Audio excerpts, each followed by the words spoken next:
The sea has always been a battlefield of wits as much as strength, where the fate of kingdoms hung on the cleverness of a single maneuver.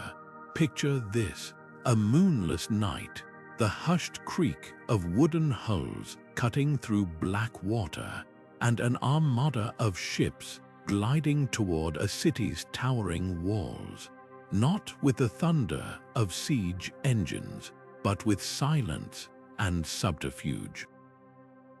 This was the reality of coastal sieges in the medieval world, where the difference between victory and annihilation often came down to tactics so daring, so unexpected, they've been all but forgotten by history. Today, we're pulling back the curtain on 30 of these brilliant strategies, each one a masterclass in naval ingenuity. Think of these sieges as high-stakes games of chess, played not on a board but across treacherous waves and shifting tides.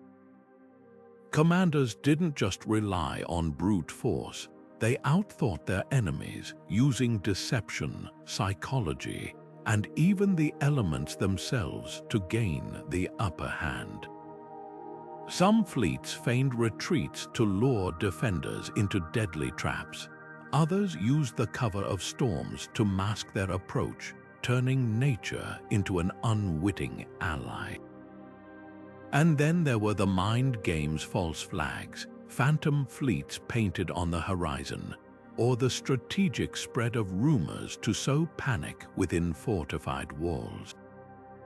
These weren't just battles, they were performances where perception could be as lethal as any sword. What makes these tactics so fascinating isn't just their effectiveness, it's the sheer creativity behind them. Imagine a besieging force constructing floating bridges under the cover of fog, or ships disguised as merchant vessels slipping past watchful sentinels. Consider the psychological toll of a navy that seemed to vanish and reappear at will, leaving defenders questioning their own eyes. These stories aren't just relics of the past, they're testaments to human ingenuity under pressure, where desperation and brilliance collided to rewrite the rules of warfare. So join us as we set sail into this hidden chapter of history, where every wave carries a secret, and every tactic holds a lesson in the art of turning the tide. Naval sieges in the medieval world were a peculiar dance between land and sea, a grueling test of endurance where the rules of warfare bent to the whims of wind and water. Unlike open battles where armies clashed in decisive moments, coastal sieges unfolded over weeks, even months, turning warfare into a battle of logistics as much as bravery.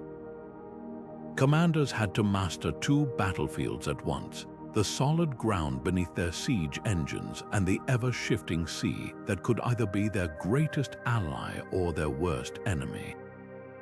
Take the Byzantine Empire, for instance, where massive chains stretched across harbors to block enemy fleets, forcing attackers to rethink entire strategies. Or the Vikings, whose shallow draft longships allowed them to strike deep inland, bypassing coastal defenses entirely. These weren't just battles, they were puzzles where victory often went to those who could exploit the smallest weaknesses in geography, weather, or even the psychology of defenders. Supply lines were the invisible lifelines that could make or break a siege. A fleet might dominate the waves, but without fresh water, food, and reinforcements, even the strongest blockade would crumble.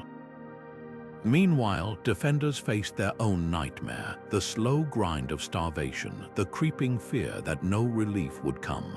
The sea, usually a source of trade and wealth, became a prison, cutting off escape and amplifying desperation on both sides. And then there was the technology, or rather, the lack of it. Medieval ships weren't the towering warships of later centuries. They were vulnerable, cramped, and entirely at the mercy of storms. Siege towers had to be rebuilt for naval use, catapults adapted to rocking decks, and ladders modified to scale walls slick with sea spray. Every innovation, no matter how small, could tip the balance. This was warfare stripped down to its most inventive core, where the cleverest minds thrived. Those who understood the tides could time their attacks perfectly. Those who rode the winds could slip past defenses unseen, and those who mastered fear, spreading rumors of plague, false reinforcements, or even staged omens, could break an enemy's will without firing a single arrow. The stage was set not for brute force, but for brilliance. One of the most psychologically devastating tactics in coastal warfare was the false retreat, a maneuver so simple yet brutally effective that it reshaped countless battles. Picture a fleet suddenly breaking formation, sails flapping in apparent panic as they turned tail and fled. To the defending navy, it must have looked like victory was within reach. But this was no retreat. It was a carefully staged trap, baiting overeager pursuers into waters where hidden dangers lurked. The Byzantines elevated this deception to an art form during their 8th century clashes with Arab fleets. Their strategy relied on exploiting human nature itself, the instinct to chase a fleeing enemy to press an advantage. Light Droman ships, agile and fast, would feign disarray, luring heavier Arab vessels into narrow straits or shallow bays. Then, like a door slamming shut, hidden squadrons would emerge from coastal coves or behind islands, cutting off retreat. But the real genius lay in how they weaponized the environment.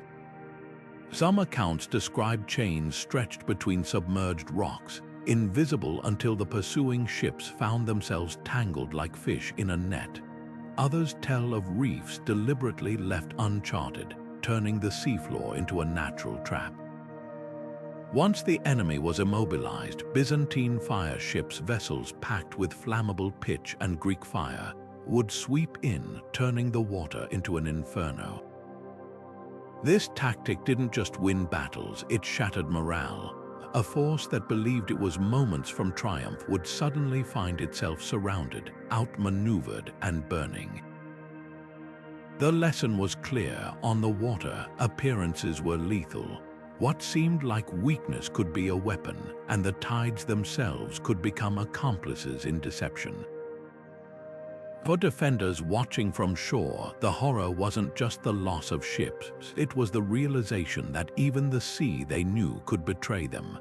Fire ships weren't just tools of destruction, they were weapons of pure psychological warfare, turning the sea itself into a nightmare. Imagine being a sailor on watch, spotting a cluster of dark shapes drifting silently toward your fleet under cover of night. At first, they might seem like abandoned vessels, harmless derelicts. But then the first flicker of orange appears, crawling up the rigging, and suddenly the horror dawns. These aren't just empty ships, they're floating coffins, packed to the brim with pitch, oil, and sulfur, their decks rigged to ignite at the worst possible moment. The Byzantines didn't just use fire ships to burn enemy fleets. They used them to shatter morale, to force captains into impossible choices: abandon formation and face chaos, or hold position and be consumed. The real genius lay in the unpredictability. Unlike arrows or catapults, fire ships couldn't be blocked or countered. Once unleashed, they became forces of nature, carried by wind and current, indifferent to the screams of those in their path.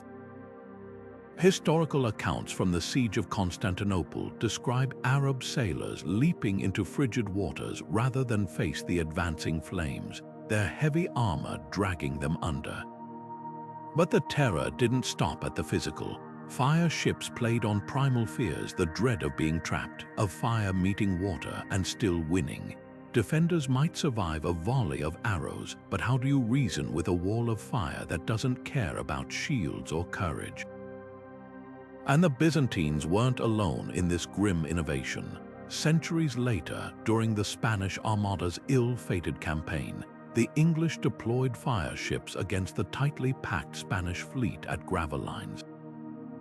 The mere threat of drifting flames forced the Spanish to cut their anchors, scattering their formation into the open sea where storms finished what the fires began. It's a chilling lesson in naval warfare. Sometimes the most devastating weapon isn't the one that kills, but the one that leaves no room for hope. The sea, already a treacherous ally, became an accomplice to terror, carrying destruction on its tides with merciless efficiency. What's striking is how little actual fire it took to achieve victory. Often, the mere sight of ignited ships was enough to trigger panic. Commanders knew that fear spreads faster than flames, and a single burning vessel could unravel an entire fleet's discipline. The lesson echoed across centuries in naval warfare. The mind was the first battlefield, and fire ships were the ultimate bluff. They turned the sea from a battleground into a stage where the spectacle of destruction mattered more than the destruction itself. Darkness was more than just cover. It was a weapon sharpened to perfection by Viking raiders who turned night itself into an ally. While most coastal defenders kept watch for sails on the horizon, the real threat often came from the black water itself, where longships glided forward with eerie silence. Every detail mattered. Oars wrapped in wool to muffle their splash, sails dyed black to vanish against the night sky. Even the whispered commands passed between crewmen instead of shouted orders. This wasn't just stealth, it was a surgical strike against the senses, leaving sentries straining their ears for threats that arrived too late. The Vikings understood something fundamental about human nature: fear thrives in uncertainty. A garrison waking to the sound of splintering gates and war cries didn't have time to rally. By the time torches were lit, the raid was already over. The attackers vanished back into the night with loot and prisoners. The psychological impact was as devastating as the physical attack. Defenders left unharmed would lie awake listening to every wave, wondering if the next raid had already begun. But none of this would have worked without an intimate dance with the sea itself. Viking navigators memorized currents like streets in a hometown, timing their approach to ride the tide into shallow inlets where deeper draft warships couldn't follow. Some accounts suggest they even used bioluminescent algae as natural markers, steering by the faint glow of disturbed water to avoid sandbars. This wasn't blind luck, it was the culmination of generations of knowledge passed down in sagas and shoreline sketches. What made these night raids so effective wasn't just the violence, it was the illusion of inevitability. A coastal village might rebuild its palisade after one attack, but how do you fortify against an enemy who moves like shadow on the water? The Vikings didn't just exploit darkness, they weaponized the very idea of the unknown, turning every unlit stretch of sea into a potential threat.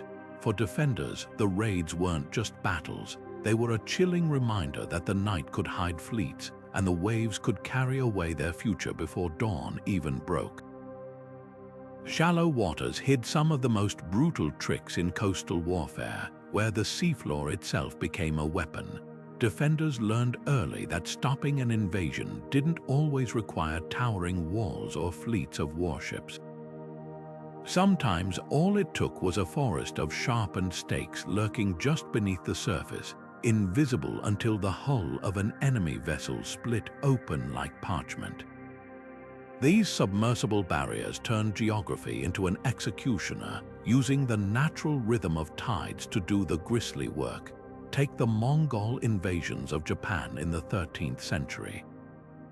When Kublai Khan's massive armada descended on Kyushu, they expected to overwhelm the defenders with sheer numbers, but the Japanese had spent months planting the seafloor with wooden spikes and stone barriers, carefully positioned to guide the invading fleet into narrow channels. At high tide, the water concealed the traps, luring the Mongols into what seemed like open passage. Then, as the tide receded, ships found themselves impaled or stranded. their hulls torn open while archers on shore rained down arrows on the immobilized crews. It was like watching a hunting pit snap shut, nature itself conspiring with the defenders. What made these barriers so effective was their simplicity. Unlike complex siege engines, they required no maintenance, no crews to operate them. Once planted, they waited silently, indifferent to weather or time.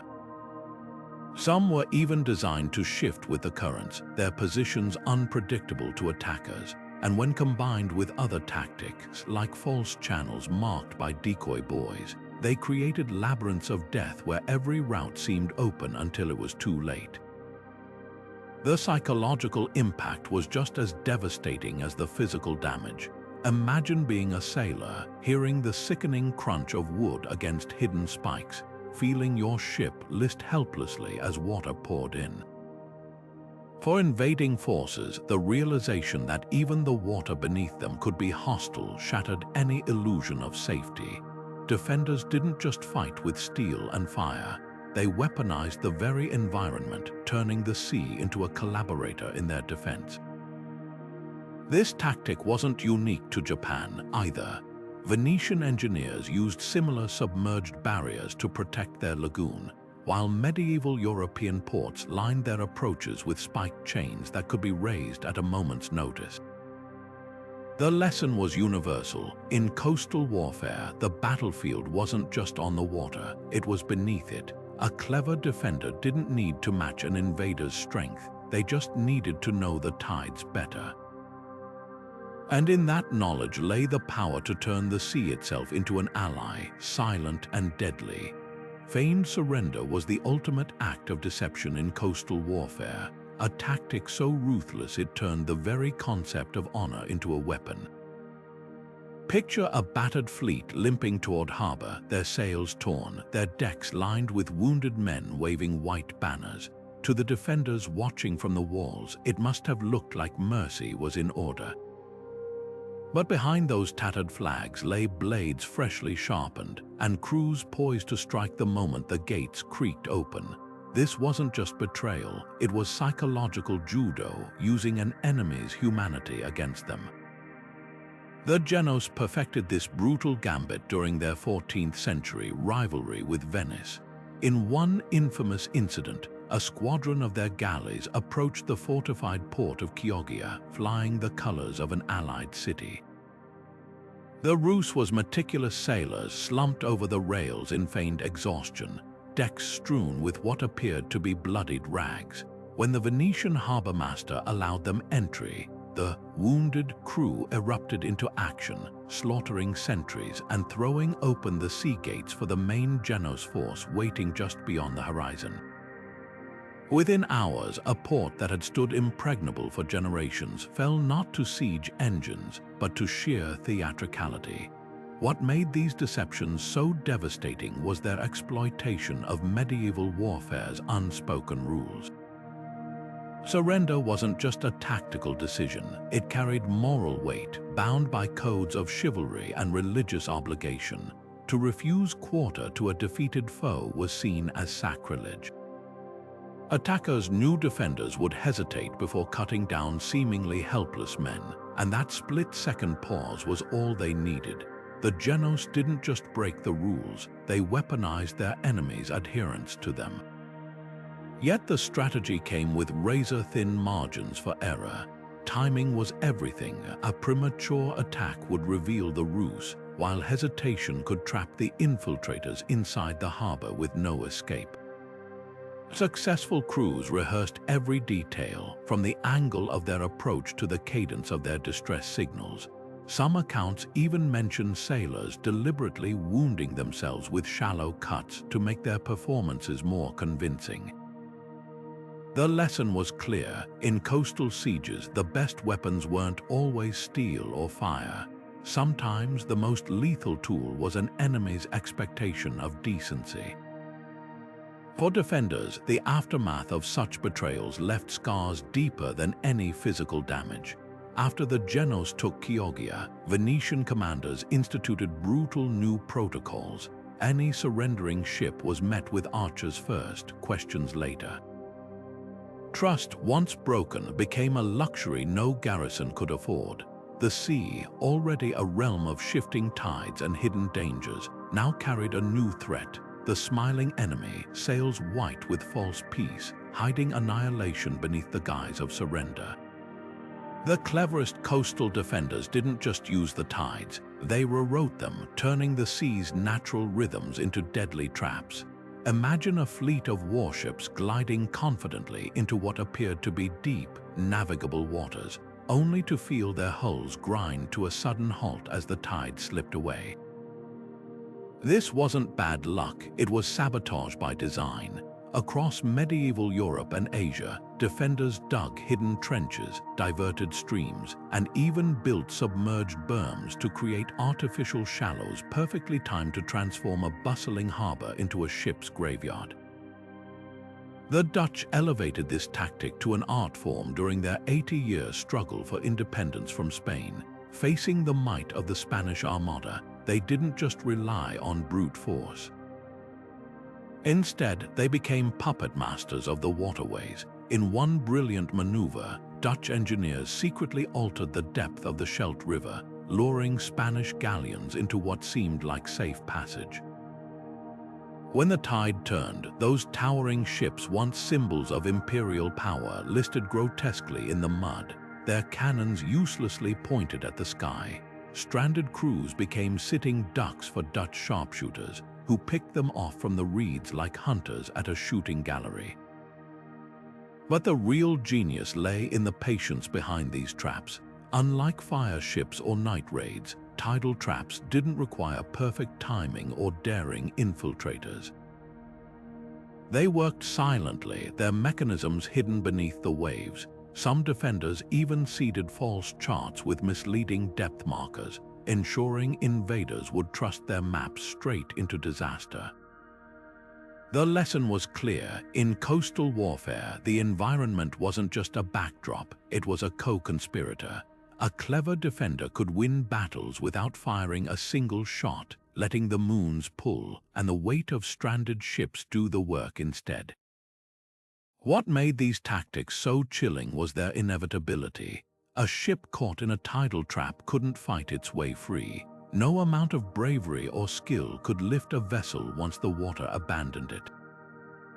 For attackers, the slow realization that they'd been outthought, not outfought, was its own form of psychological torment. The sea, usually a realm of freedom and movement, became a prison of mud and exposed timbers. And for defenders watching from shore, there was a grim satisfaction in knowing that sometimes the best weapons weren't forged in fire. They were dug with shovels and waited beneath the waves for the perfect moment to strike. Floating fortresses redefined the very concept of siege warfare, turning the instability of the sea into a tactical advantage. While land-based siege towers were limited by terrain and vulnerable to defenders' countermeasures, these ship-borne monstrosities could pivot with the tides, attacking from unpredictable angles. The Venetians didn't just mount catapults onto decks, they engineered entire floating strongholds, with reinforced hulls to absorb recoil and multi-level platforms allowing archers to rain death from above while sappers worked below. During the Siege of Tyre in 1124, Venetian commanders faced a problem. The city's legendary double walls jutted into the sea, rendering traditional land approaches suicidal. Their solution was as audacious as it was effective. They lashed together pairs of heavy transports, creating stable platforms wide enough to support massive trebuchets. These weren't mere ship modifications. They were maritime castles, their crews protected by wooden battlements as they inched within range. The defenders, who had prepared for attacks from land, suddenly found their seaward walls crumbling under a hail of projectiles launched from what seemed like impossible positions. But the real innovation lay in mobility. Unlike static land towers, these floating batteries could shift position with the wind, forcing defenders to constantly redistribute their forces. Some accounts describe Venetian engineers using anchored ships as pivot points. allowing entire siege platforms to swing in arcs along the coast like a door on a hinge. This constant motion made counter-fire nearly impossible. By the time defenders adjusted their aim, the target had already drifted away. The psychological impact was equally devastating. For coastal cities, the sea had always been their lifeline and natural barrier. To see it transformed into a highway for destruction shattered the illusion of safety. Walls that had stood for centuries fell not because they were weak, but because the rules of siegecraft had been rewritten.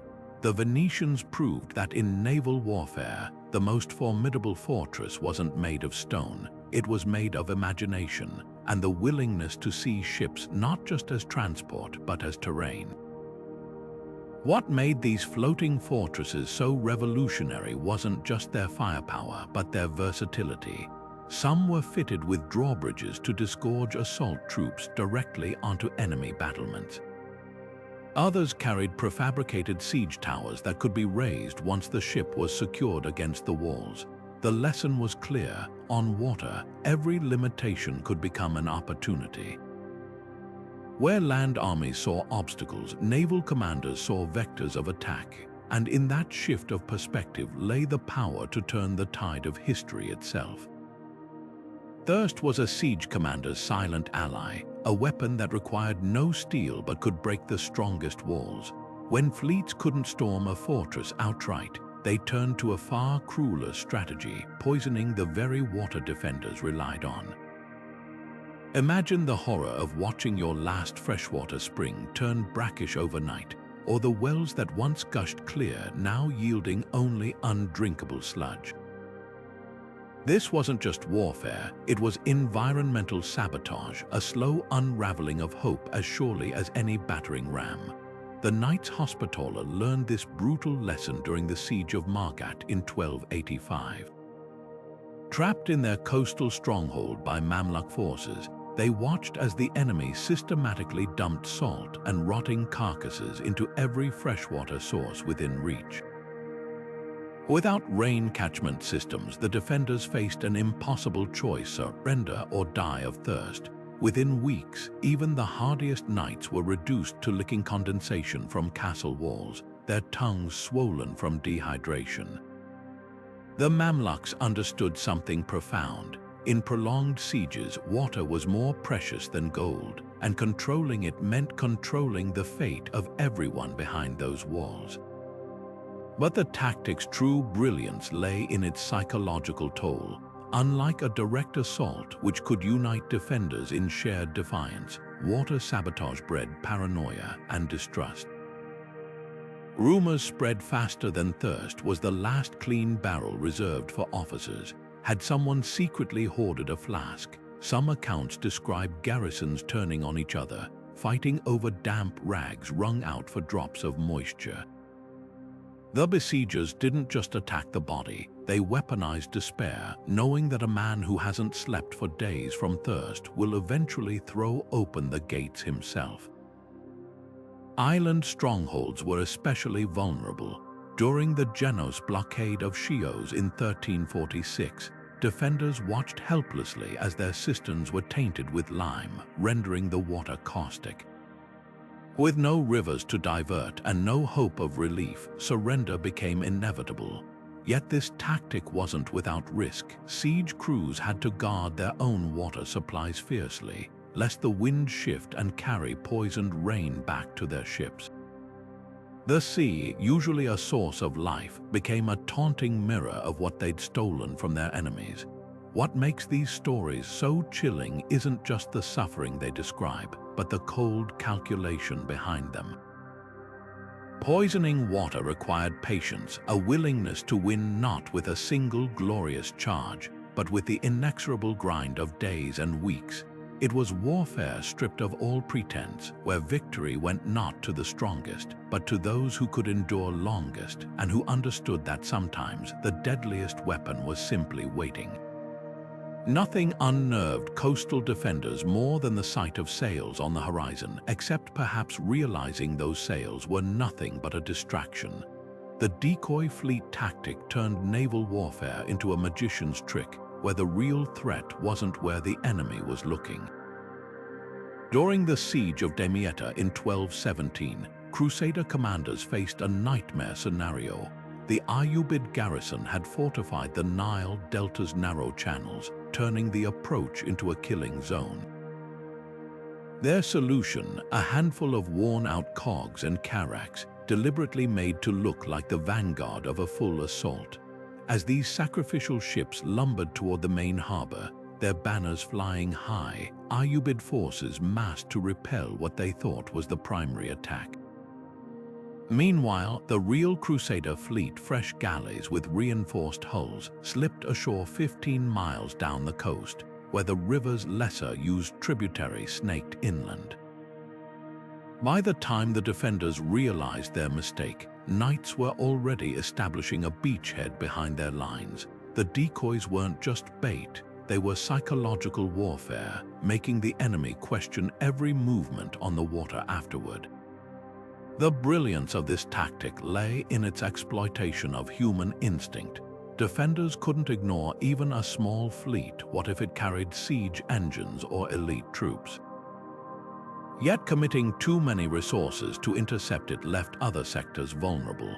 Some accounts suggest the Crusaders enhanced the illusion by having decoy crews stage chaotic abandoned ship maneuvers, drawing defenders into wasting arrows and Greek fire on empty hulls. The lesson was clear. In coastal sieges, sometimes the most powerful weapon was making the enemy see exactly what you wanted them to see. This strategy wasn't unique to Damietta.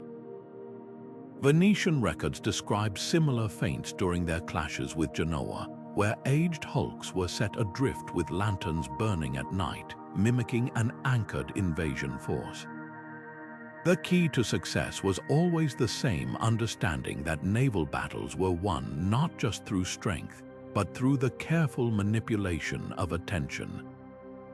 A well-executed decoy didn't just divert forces, it rewrote the entire battlefield in the minds of those watching from the walls, turning confidence into hesitation and hesitation into defeat.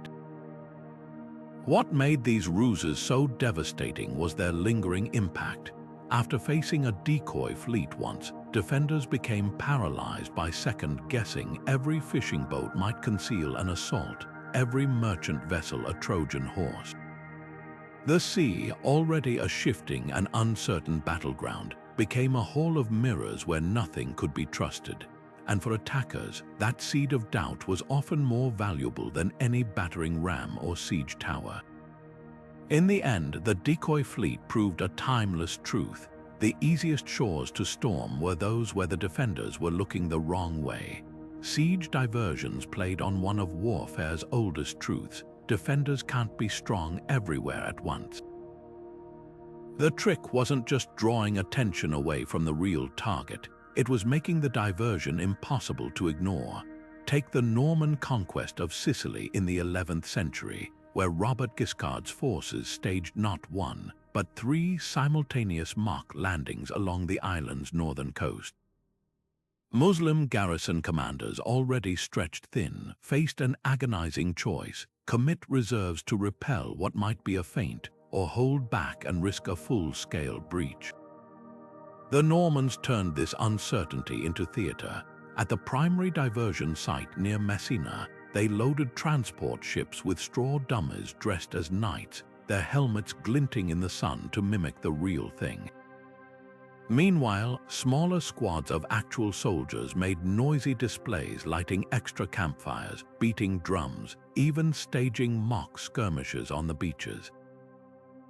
From a distance, it looked like the vanguard of a massive invasion. By the time defenders rushed troops to investigate, the real Norman strike force had already slipped ashore 20 miles west, where the walls were undermanned and the gates unsecured.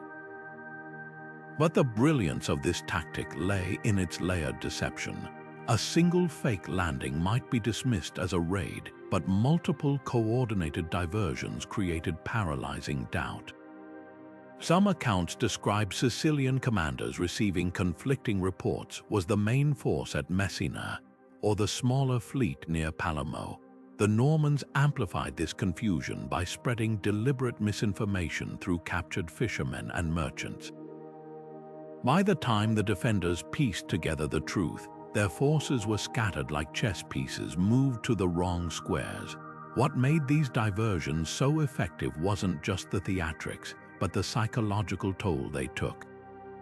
Defenders who fell for the ruse once became hesitant to react the next time, creating a vicious cycle of second-guessing, and the Normans weren't alone in exploiting this.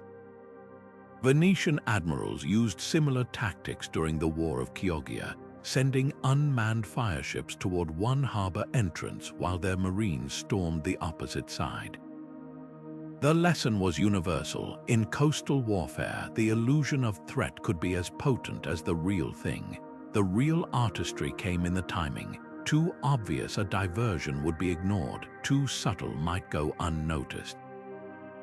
Successful commanders studied tidal patterns to ensure their decoy ships arrived at high tide for maximum visibility, while the true attack often came at low tide when unexpected approaches became possible. They understood that siege warfare wasn't just about force, it was about rhythm, about making the enemy dance to a tempo they couldn't predict. And when executed perfectly, these fake landings did more than weaken defenses. They turned the defenders' own vigilance against them, making every stretch of coastline a potential trap.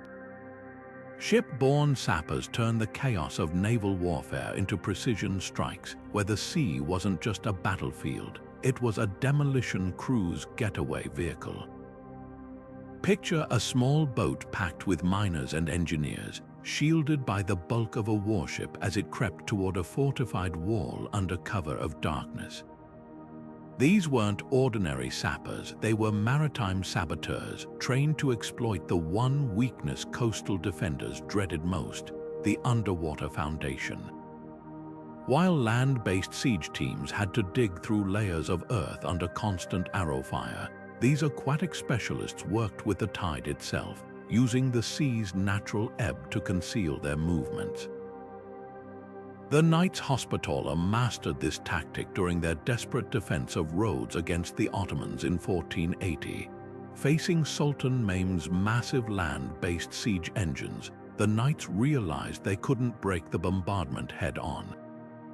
Instead, they launched daring nighttime raids from the harbor, sending teams of sappers in shallow draft boats to plant explosives beneath the Ottoman artillery positions. The water muffled the sound of their tools, and by the time the enemy sentries spotted movement, the sappers were already paddling back to safety. Moments later, entire batteries of cannons would vanish in geysers of splintered wood and flame. What made these operations so effective was their reversibility. Land sappers risked being trapped in tunnels if discovered, but ship-borne teams could abort at any moment by simply cutting their lines and letting the current carry them away.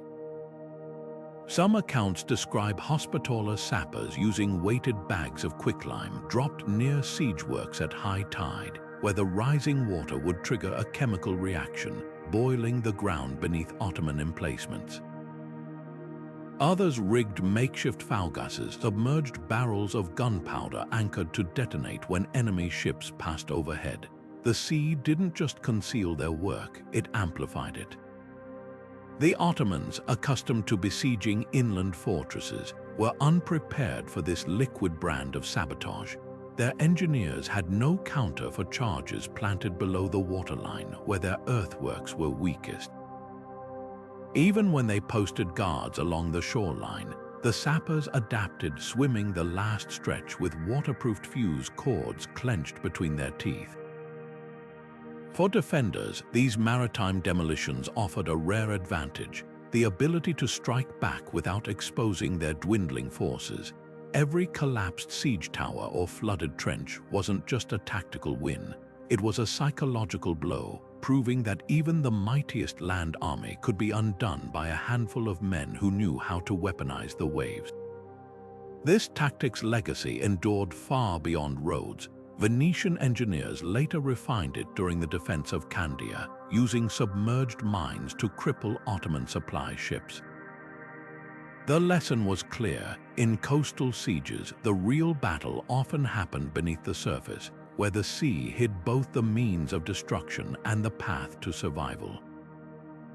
For sappers who mastered this realm, walls weren't obstacles. They were targets waiting to be unbuilt from below, one tide at a time. Sound became an invisible army in medieval coastal sieges, a weapon that didn't just reach the ears but seeped into the mind. Imagine standing on the battlements at night, staring into the fog, when suddenly the air trembles with the deep, rhythmic pounding of war drums. The noise seems to come from everywhere at once, echoing off the water until it's impossible to tell whether the threat is one ship or 50. This was psychological warfare at its most primal, where the mere suggestion of force could unravel seasoned defenders. During the 100 Years' War, English fleets perfected this tactic, using ship-mounted bells and horns to amplify their presence tenfold. A handful of vessels could sound like an armada, their cacophony tailored to exploit a universal human weakness, the fear of the unseen. The genius lay in the unpredictability. Unlike visual deceptions, which could be disproven by daylight or a shift in the wind, sound lingered in the imagination long after it faded. Chronicles from the Siege of Calais describe French sentries firing arrows at empty waves, convinced the English were closer than they appeared. Some commanders took the theatrics further. Recorded accounts mention sailors banging pots and chains below decks to mimic the clatter of loading siege engines, while others blew horns in staggered sequences to simulate advancing squadrons. The effect was chaos. Defenders wasted precious ammunition on phantom targets, or worse, hesitated just long enough for the real attack to slip through. But the most devastating use of sound wasn't volume, it was timing. Fleet commanders learned to synchronize their noise with natural phenomena. A sudden thunderclap might mask the creak of approaching oars. The wail of horns could blend with a rising storm, making the weather itself feel like an accomplice to the invasion. The Byzantines took this a step further during their defense of Constantinople, rigging massive brass plates along the harbor chains. When struck, they emitted a low, resonant hum that vibrated through the water, disorienting enemy rowers and amplifying the sense of dread. What made these tactics so effective was their lingering aftermath. Even after the ruse was exposed, the psychological scars remained. Defenders who'd been tricked once grew jumpy, mistaking every seabird's cry or rigging snap for an impending assault. The sea, already a realm of uncertainty, became a theater of the imagination where fear outpaced reality. And for the attackers, that was the ultimate victory, not just to dominate the waves, but to colonize the minds of those who watched from shore. In the end, the most potent weapons weren't always the ones that drew blood. Sometimes they were the ones that left defenders straining their ears in the dark, waiting for an attack that might never come. The most effective blockades weren't broken by force, they were undermined by deception, where the humblest ships became heroes. Picture a weathered fishing trawler bobbing toward a blockaded harbor, its deck stacked with nets and barrels. To the enemy patrols, it was just another harmless vessel, its crew too busy mending sails to warrant a second glance.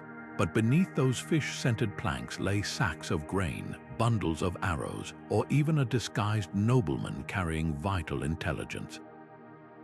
This was the art of blockade running at its finest, survival dressed in the cloak of mundanity. The Byzantines turned this tactic into a science during their centuries-long struggle against Arab fleets. When Constantinople's mighty walls couldn't be stormed, besiegers often resorted to starving the city into submission. But the Byzantines had a countermove, a fleet of nondescript coastal traders, their hulls modified with hidden compartments. Some accounts describe ships carrying hollow masts stuffed with salt or medicinal herbs, while others rigged false bulkheads that could be dismantled once past enemy lines. The real stroke of genius, These vessels often flew the colors of neutral or even hostile nations, blending into the chaotic maritime traffic of the Mediterranean. Timing was everything. Blockade runners favored moonless nights or the pre-dawn hours when sentries were drowsy, their movements timed to coincide with tidal shifts that muffled the sound of oars. One particularly daring captain reportedly lashed his ship to a drifting log during daylight, letting the current carry him slowly toward the city while his crew pretended to be stranded fishermen. By the time the ruse was discovered, the supplies were already unloaded inside the Golden Horn, but the tactic's brilliance lay in its psychological impact. Every successful run eroded the blockaders' morale, proving their grip wasn't as tight as they claimed. For the defenders, each arriving ship was a flicker of hope, proof they weren't forgotten. Some runners even carried letters or tokens from the outside world, turning a barrel of flour into a symbol of resilience. The Arabs, frustrated by these ghostly supply lines, eventually resorted to extreme measures, inspecting every vessel, even sinking suspicious fishing boats on sight. Yet the Byzantines adapted again, this time using children as couriers, their small boats overlooked in the chaos. What made these disguised ships so devastating wasn't just the physical supplies they delivered, it was the way they weaponized perception. A blockade only worked if the besieged believed it was unbreakable. Each smuggled sack of grain chipped away at that illusion, reminding both sides that the sea, no matter how tightly guarded, could never be fully controlled. And in that uncertainty lay the power to outlast any siege. Few defenses embodied sheer defiance like the harbor chain, a simple yet devastating innovation that turned narrow waterways into death traps. Constantinople's Golden Horn chain wasn't just metal, it was a psychological declaration, a dare to any fleet bold enough to test it. Forged from massive iron links, each as thick as a man's torso, this floating barricade could be raised in moments, transforming a bustling harbor into an impenetrable fortress. But the real genius lay in how the Byzantines weaponized geography itself. The chain didn't work alone. It forced enemy ships into predetermined killing zones where fire projectiles and ballistae rained down from overlapping angles. The mechanics were deceptively simple. Towering winches on opposite shores, often concealed within fortified towers, allowed defenders to adjust the chain's tension as needed. During peacetime, it lay submerged, permitting friendly traffic, but at the first sign of attack, teams of oxen and slaves would haul it taut just beneath the water's surface. Approaching vessels faced a nightmare choice: retreat under fire or charge forward and risk hulls split open like ripe fruit. Historical accounts describe Arab fleets during the 7th century sieges ramming the chain at full sail, only to recoil in a tangle of shattered timbers and drowning crews. What made the chain boom so terrifying wasn't just its physical strength, it was the ingenuity behind its deployment. Some versions incorporated floating platforms mid-chain, bristling with archers or early flamethrowers. Others were deliberately uneven, creating jagged dips that ensnared ships at awkward angles. The Venetians later adapted the tactic during their Adriatic campaigns, adding submerged spikes that extended upward when the chain was raised, turning the entire width of a channel into a porcupine of steel. But perhaps the most fascinating aspect was its psychological resonance. For besiegers, the chain became a taunt, visible proof that the sea, their greatest advantage, could be stolen from them. For defenders, its metallic groan as it rose was a rallying cry, a sound that meant safety still had a threshold. Even when enemies like the Ottomans finally breached Constantinople's walls in 1453, they found the Golden Horn chain intact, its stubborn existence a final testament to Byzantine defiance. In the end, these barriers taught a brutal lesson. Sometimes the strongest defenses aren't walls or towers, but the audacity to draw a line across the water itself and dare the world to cross it. The cruelest sieges weren't always the tightest. Sometimes, the most devastating strategy was letting just enough hope through the gates to make despair taste sharper. Imagine a blockading fleet deliberately permitting a trickle of grain shipments into a starving city, not from mercy, but from cold calculation. This was selective starvation, a psychological masterstroke where besiegers played the long game, turning defenders' own survival instincts against them. The Genos wielded this tactic with chilling precision during their 14th century struggle for control of the Black Sea trade routes. Instead of hermetically sealing ports, they allowed sporadic convoys to slip past just enough to prevent mass death, but never enough to rebuild stockpiles. The result, a slow, grinding erosion of morale as defenders rationed crumbs while watching their eventual doom arrive one shipment at a time. What made this approach so insidious was its manipulation of human nature. A complete blockade could unite a city in desperate resistance, but a partial one bred division and suspicion. Would officials hoard the incoming food for soldiers? Would merchants inflate prices beyond reach? The Genos didn't just starve their enemies, they orchestrated a societal unraveling. Records from the Siege of Cathar describe bakeries besieged by civilians while warehouses stood guarded for the elite, the streets echoing with accusations of betrayal. Meanwhile, the blockaders waited offshore, their galleys patrolling just close enough to remind the defenders that every scrap of food was a temporary gift, not a reprieve. The tactic's brilliance lay in its flexibility. By adjusting the flow of supplies, besiegers could accelerate or delay the siege in-game. During lean winters, they might tighten the noose, letting hunger do its work. If defenders showed signs of rallying, a sudden influx of grain could buy time for the blockaders to reinforce their own positions. The Genos even seeded false rumors among arriving merchants, whispers of imminent relief fleets that never materialized, stretching the defenders' endurance to the breaking point. For coastal cities, this psychological warfare was especially potent. Unlike land sieges where foraging parties might sneak past enemy lines, maritime blockades turned the sea itself into a gilded cage. Fishermen who dared venture beyond the harbor found their nets slashed by Genos patrols, their catch confiscated as proof of surplus. The message was clear: every calorie came at the besiegers' discretion.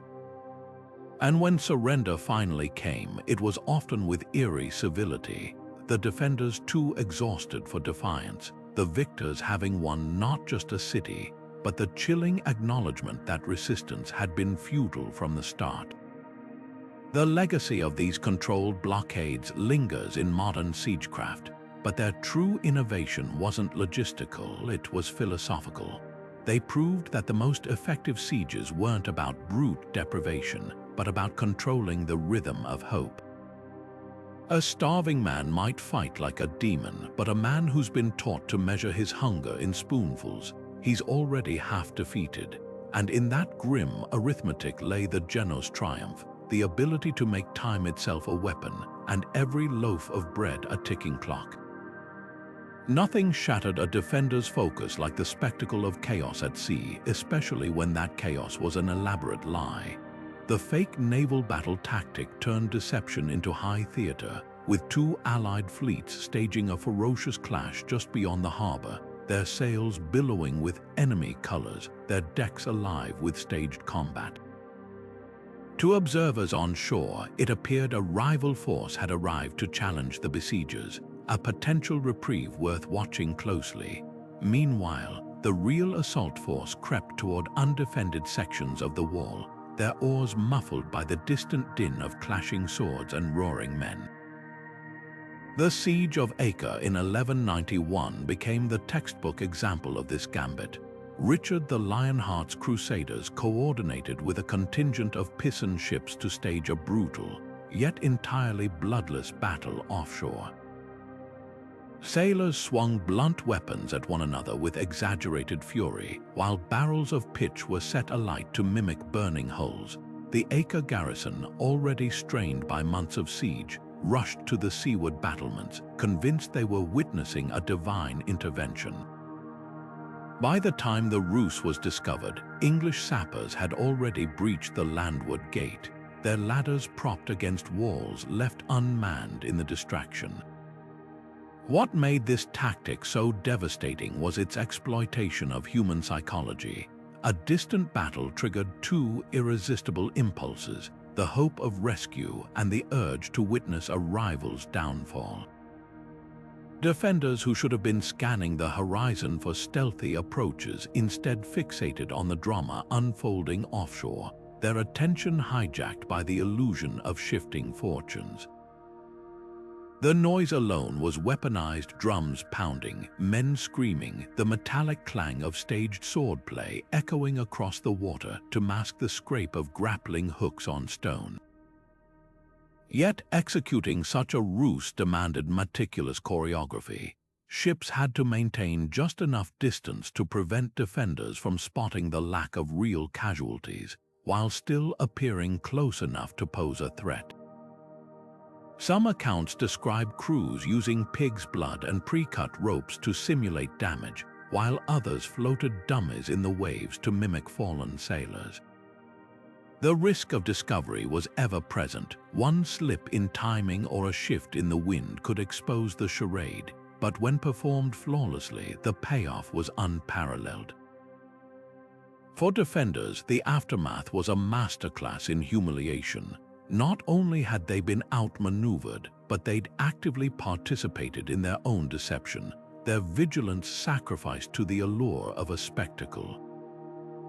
The lesson etched into Acre's fall was brutal. In coastal warfare, the greatest threats often arrived wrapped in distraction, and the sea's vast stage could hide more than just ships. It could conceal an entire fiction.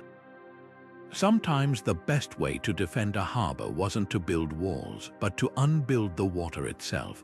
Harbor silting turned geography into a slow-motion weapon, where defenders fought invaders not with steel, but with sand and patience. Picture a bustling medieval port intentionally transformed into a shallow trap, its once navigable channels choked with debris until even the most agile ships ran aground like beached whales. This wasn't sabotage, it was strategic erosion, a way to keep enemy fleets at arm's length without firing a single arrow. The Hanseatic League perfected this tactic along the Baltic coast, where shallow waters already favored local defenders. When hostile fleets approached, towns like Lübeck and Danzig would send teams of laborers to dump cartloads of sand, rubble, and even sunken barges into critical channels. The beauty of this approach lay in its deniability. What looked like natural sedimentation could actually be a carefully engineered obstacle course. Deep draft invasion ships would suddenly find themselves stranded hundreds of yards from shore, their troops forced to wade through chest-deep water under a hail of arrows from the now distant walls. But the real stroke of genius was how silting exploited naval logistics. A fleet that expected to dock beside city walls suddenly had to establish landing zones far down the coast, stretching supply lines thin. Siege engines became nearly impossible to transport. Imagine trying to haul a trebuchet through knee-deep muck while defenders picked off your oxen teams.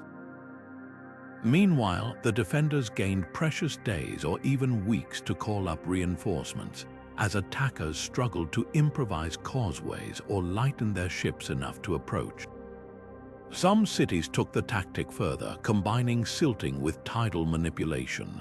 Records from Visby show how defenders dug subtle trenches to guide currents, ensuring that any dredging attempts by attackers would be undone overnight by nature's hand. Others planted sharpened stakes just beneath the silt surface, creating invisible hazards for anyone attempting to clear the blockage. The message to invaders was clear. This wasn't just a harbor, it was a labyrinth where every step could be your last. What made harbor silting so devastating was its lingering impact. Even after a siege ended, the labor required to restore navigation often took months, discouraging future attacks. The tactic left no visible scars on the landscape, yet it transformed friendly waters into hostile terrain. For coastal cities, it proved that sometimes the strongest defense wasn't holding the line, it was redrawing the map itself, one grain of sand at a time.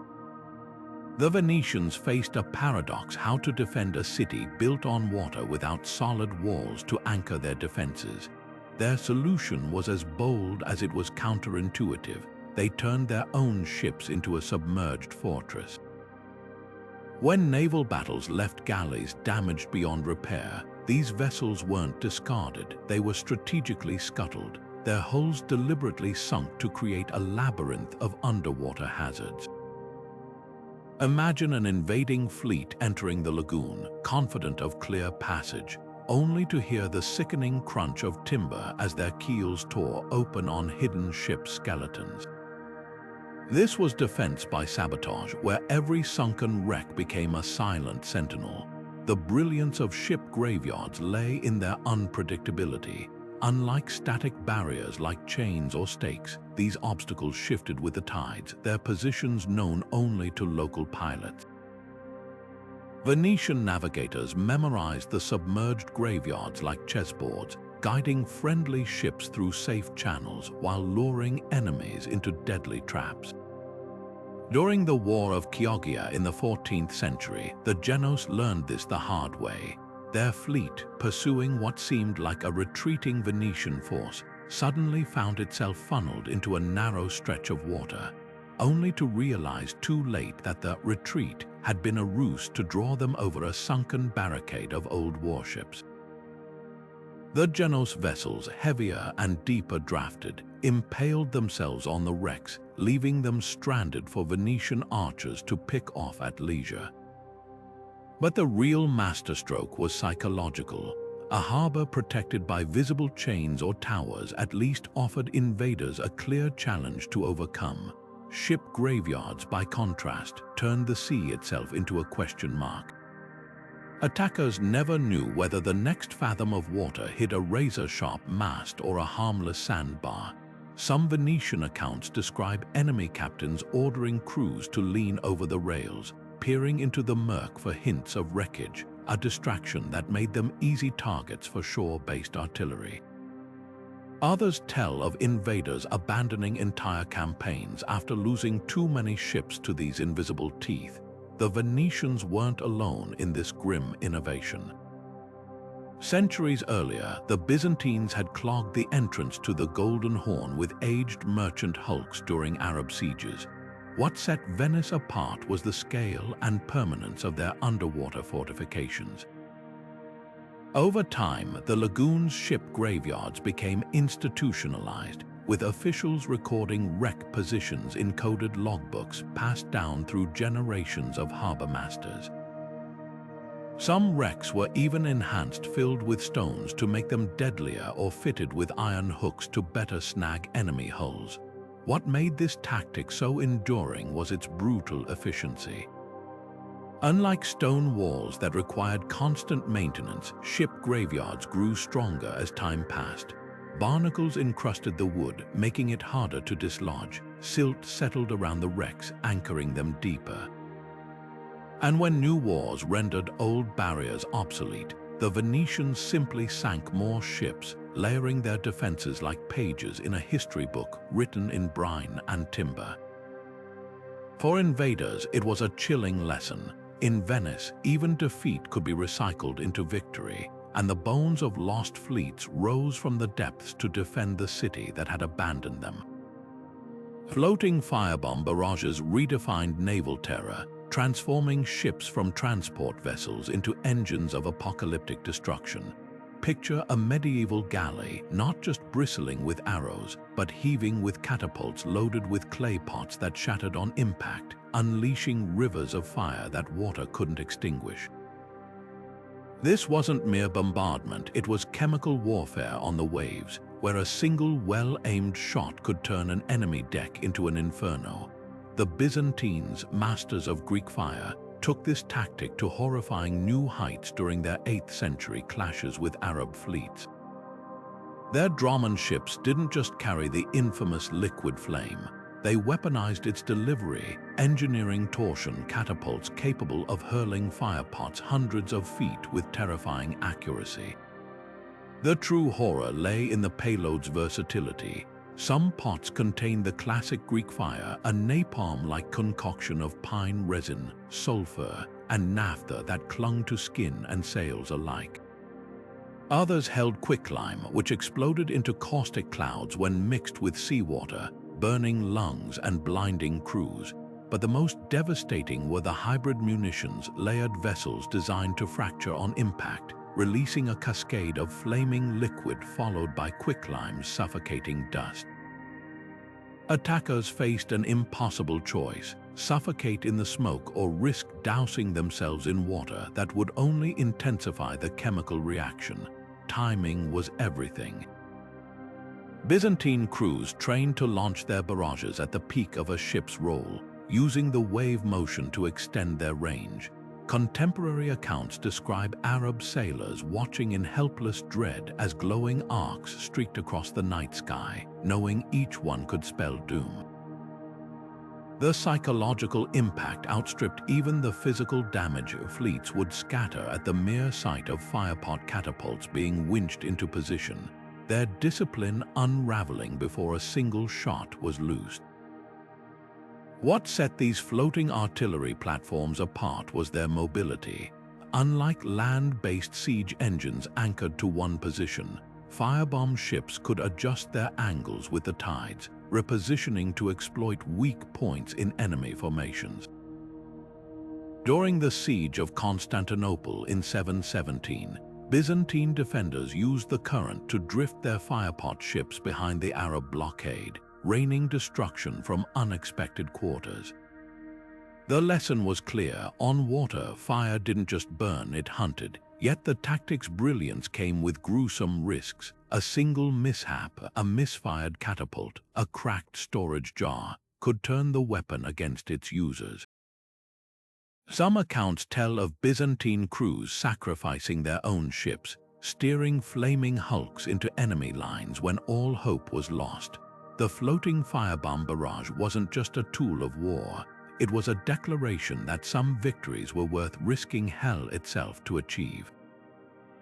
And for those who faced its fury, the sea offered no refuge, only a choice between burning above the waves or drowning beneath them. The reverse Trojan horse turned the ancient trick of deception inside out. Where the Greeks once hid in a wooden horse to breach Troy, medieval besiegers concealed soldiers in plain sight, floating right through the gates of their enemies. Picture a weather-beaten merchant cog, its sails patched, its hull streaked with salt, just another vessel seeking shelter from a storm. But below decks, instead of cargo barrels, 50 armed men crouched in silence, their weapons wrapped in cloth to muffle the clatter of steel. This was naval infiltration at its most audacious, not just disguising intentions, but hiding an entire assault force in the enemy's blind spot. The Iberian kingdoms of Aragon and Castile perfected this gambit during their 14th century clashes over Mediterranean ports. In one daring raid on Valencia, Aragonese commanders loaded troops into the hollowed-out hulls of what appeared to be derelict fishing boats. Towed by legitimate merchant ships, these floating Trojan horses drifted into the harbor under the guise of being salvaged wrecks. Once past the chain boom, crews aboard the merchant vessels staged a distraction, a feigned dispute over docking fees that drew the harbor master and guards away. That was the signal. Hidden hatches burst open, and soldiers poured onto the quays, seizing control of the sea gates before the defenders even realized the attack had come from within. What made this tactic so devastating was its exploitation of maritime routine. Harbors were chaotic places where inspections were often cursory and paperwork could be forged. A ship flying the right colors, crewed by sailors who spoke the local dialect, might bypass scrutiny entirely. Some reverse Trojan horses even carried legitimate cargo atop their hidden compartments, ensuring that any spot check would reveal only innocent goods. The psychological impact was profound. Defenders who thought they'd screened every threat suddenly found the enemy already inside their walls, turning their own port into a battleground. But the strategy demanded flawless execution. Timing was everything. Troops hidden too long risked detection from the stench of cramped bodies or the accidental clang of a dropped weapon. Weather played a cruel role. An unexpected calm could leave disguised ships stranded outside the harbor, their starving infiltrators forced to abandon the mission. And then there was the escape. Unlike the Greeks at Troy, these hidden forces rarely had the luxury of a waiting fleet. Successful teams had to secure the harbor quickly enough for reinforcements to arrive, or face being overwhelmed by counterattacking defenders. Perhaps the most infamous example occurred during the War of the Two Peters, when Castilian operatives used a hospital ship, a vessel traditionally granted safe passage, to smuggle knights into the heart of Barcelona's defenses. The ruse worked precisely because it violated an unspoken rule of medieval warfare, the sanctity of medical neutrality. By the time the Catalans realized their mistake, the wounded patients had seized the harbor towers, their bandages unwrapped to reveal armor beneath. The reverse Trojan horse proved that in naval warfare, the most dangerous threats often wore the blandest disguises. For defenders, it was a chilling lesson in vigilance. That trust could be the weakest link in any chain boom, and the sea, ever the bringer of surprises, might deliver catastrophe dressed as routine. And for the attackers, it was a gamble that rewarded audacity, where victory went not to the strongest fleet, but to those who dared to hide in plain sight. The sea's rhythmic pulse wasn't just a natural phenomenon, it was a battle plan waiting to be decoded. Tide-based assault timing turned celestial mechanics into a weapon, where commanders didn't merely watch the waves, they weaponized their predictability. Consider the disastrous Mongol invasions of Japan in the 13th century, where Kublai Khan's vast armada founded not on enemy steel, but on a simple miscalculation of the tides. Their heavy ships designed for open water surged ashore at high tide, only to be left grotesquely stranded as the water retreated, hulls embedded in mud like beached whales. Japanese defenders who had studied their coastlines' rhythms for generations picked off the immobilized crews with ease, turning the Mongols' greatest strength, their numbers, into a liability as thousands crowded onto shrinking patches of dry land. The brilliance of tide-synchronized attacks lay in their dual exploitation of nature and psychology. Skilled naval leaders didn't just use high tide for access. They choreographed their retreats with the same precision, ensuring their ships could disengage before the water abandoned them. English raiders during the 100 Years' War perfected this dance, their longships hitting Normandy's ports at peak tide, unloading armored knights onto dry quays that would be submerged again within hours.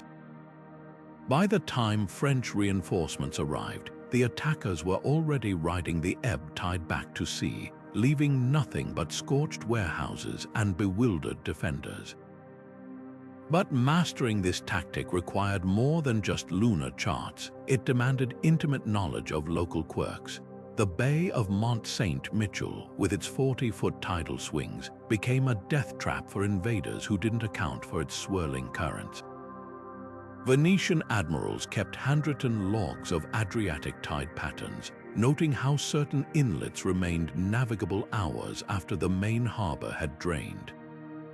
The difference between victory and disaster often came down to a commander's ability to read not just the enemy, but the water itself, to recognize that the sea's clockwork movements could be either an ally or an executioner. What made tide-based strategies so devastating was their inevitability. Unlike a surprise ambush or a feigned retreat, the tides couldn't be rushed or delayed. Defenders might brace for an attack at dawn, only to find the enemy striking at the exact moment the harbor's natural moat was at its weakest. And when the water returned, it didn't just cover the attacker's escape, it erased their approach, leaving no trails to follow. For coastal garrisons, this unpredictability bred a special kind of paranoia, where every high tide carried the potential for silent disaster. The lesson echoed through centuries. In naval warfare, time wasn't measured in hours, but in the slow, relentless breathing of the sea itself. Ship-mounted siege engines turned the open sea into an artillery platform, where the waves themselves became part of the weapon's deadly calculus. Unlike land-based counterparts anchored to solid ground, these floating batteries had to compensate for the constant pitch and roll of the ocean, a challenge that transformed medieval naval warfare into an engineering spectacle. During the Siege of Tyre in 1124, Venetian engineers faced a nightmare scenario. The city's famed sea walls were too thick for conventional battering rams and too high for boarding parties.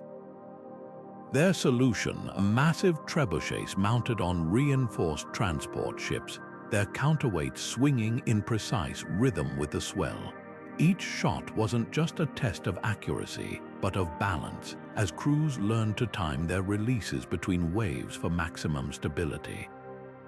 The real innovation wasn't just the size of these floating catapults, it was their mobility. Traditional land trebuchets took weeks to assemble and couldn't be repositioned once built. Ship-borne versions, though smaller, could pivot with the wind, shifting targets as defenders scrambled to reinforce vulnerable sections. Contemporary accounts describe Venetian galleys drifting just beyond arrow range, their crews adjusting tension ropes to account for the tide, turning each volley into a grim lesson in physics.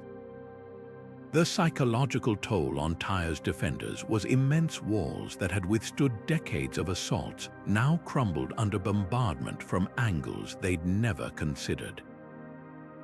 Ballistae mounted on decks added another layer of terror. These giant crossbows, originally designed for land sieges, were adapted to fire from rolling decks with frightening precision. Unlike trebuchets that lobbed stones in arcs, ballistae shot iron-tipped bolts straight as javelins, capable of skewering multiple men in a single shot. The Byzantines perfected their use during the Arab sieges of Constantinople, where ship-borne ballistae crews targeted enemy commanders with near-surgical accuracy. Some bolts were even wrapped in oil-soaked rags and lit before launch, turning them into flaming spears that ignited sails and rigging. But the true masterstroke of these floating batteries was their ability to dictate the terms of engagement. Defenders couldn't sortie to destroy siege engines that floated safely offshore, nor could they easily repair walls pounded day and night.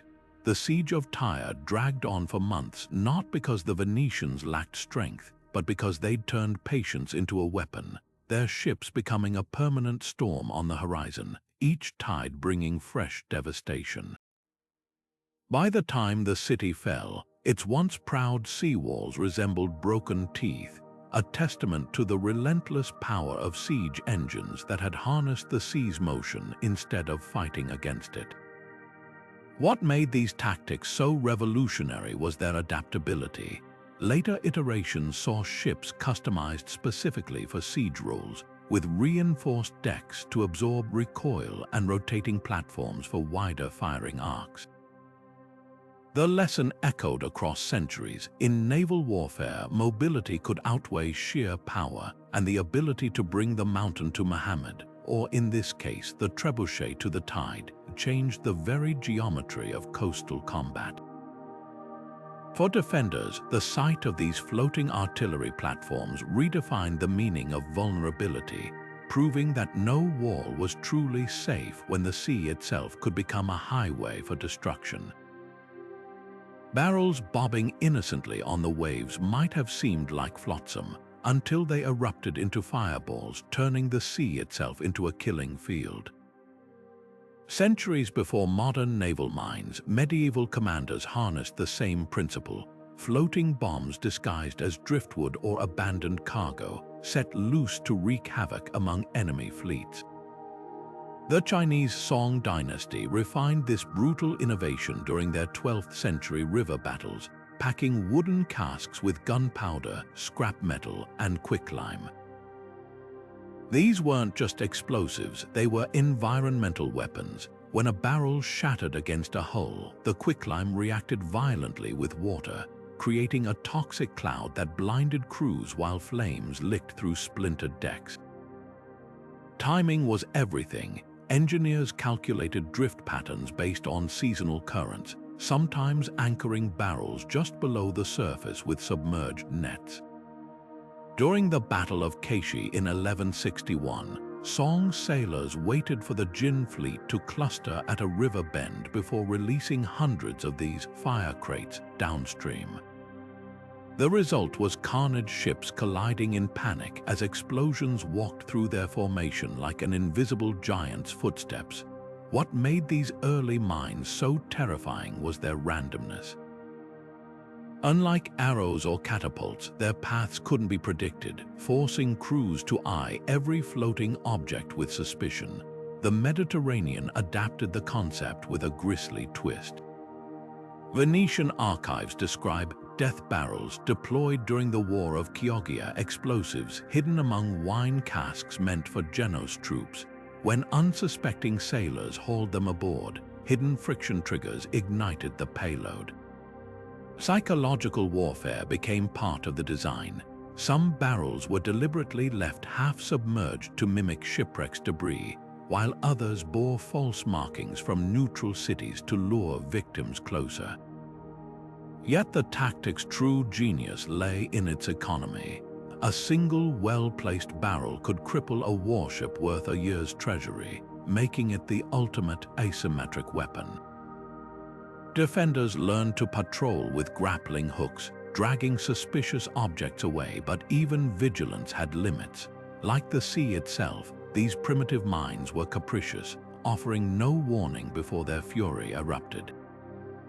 For attackers, they turned the water's natural movements into an accomplice, proving that sometimes the deadliest threats weren't the ones you faced head-on, but the ones that came drifting softly with the tide. Few siege tactics were as insidious as the fake disease ploy, an assault that didn't just target bodies, but the very air defenders breathed. Picture the horror inside a walled city as a rotting carcass suddenly arcs over the battlements, bursting against the cobblestones in a spray of putrid viscera. This wasn't just psychological warfare. It was early biological sabotage, where besiegers weaponized the primal fear of contagion to break resistance without drawing a single sword. The Mongols turned this grim strategy into an art form during their 13th century campaigns, catapulting plague-ridden corpses into Crimean ports. But the real terror came from the uncertainty. Was this truly pestilence, or a masterful bluff designed to trigger panic? The tactic's brilliance lay in its dual impact. Even if the flung carcasses carried no real disease, the mere suggestion of infection could unravel a city's social fabric. Markets would empty as traders fled rumored outbreaks. Water sources were abandoned over whispers of poisoning. Defenders found themselves torn between manning the walls and burning suspected contaminants, their attention fractured by invisible threats. During the Siege of Caffa in 1346, Italian merchants described Geno's soldiers collapsing not from wounds, but from the paralyzing dread that every rat or stray dog might be the next biological projectile. Some besiegers amplified the chaos with theatrical precision. Accounts from the Hundred Years' War describe English forces lobbing beehives along with animal carcasses, the enraged swarms creating the illusion of supernatural plague carriers. Others staged deserters who coughed theatrically before surrendering, only to vanish into the population and spread rumors of impending epidemic. The goal was never just physical harm. It was to make the city turn on itself as neighbors barred doors against each other and soldiers refused to stand shoulder to shoulder. Yet the cruelest iterations of this ploy involved genuine biological agents. When the Ottomans besieged Rhodes in 1522, they reportedly hurled lepers' bandages into the fortress, exploiting the era's terror of the disease. The Knights Hospitaller, already stretched thin, now faced an invisible enemy that required quarantine zones and precious medical supplies. For defenders, this was siege warfare at its most demoralizing, battling not just the army outside, but the specter of a threat that could linger in every well, every loaf of bread, every breath of air.